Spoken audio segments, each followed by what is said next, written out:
Ahmedabad Air India ke plane ama kaikhibagi laibak thiba thodok adugi preliminary report ngase ayuk anganbada Aircraft Accident Investigation Bureau AAIB na phongkhre loinana AAIB na ngasi phongkhiba report adugi matung inna Air India ke flight AI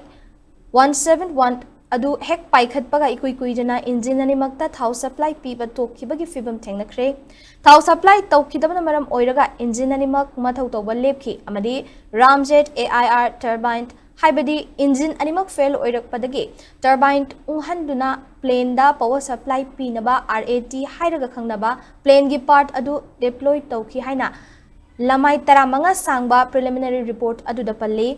amaromda pilot anigi From cockpit manungi voice recorder dagi fangkiba record matung inna pilot amana topa pilot amada karigi fuel control switch off tawribano haina hangkibagi voice record su fangmangamki maduda topa pilot aduna ai hakna fuel supply gi switch muthatte haibagi paukhum su recorder adugi matung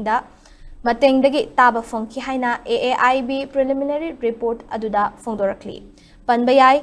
mamang thagi tarani thoida Air India gi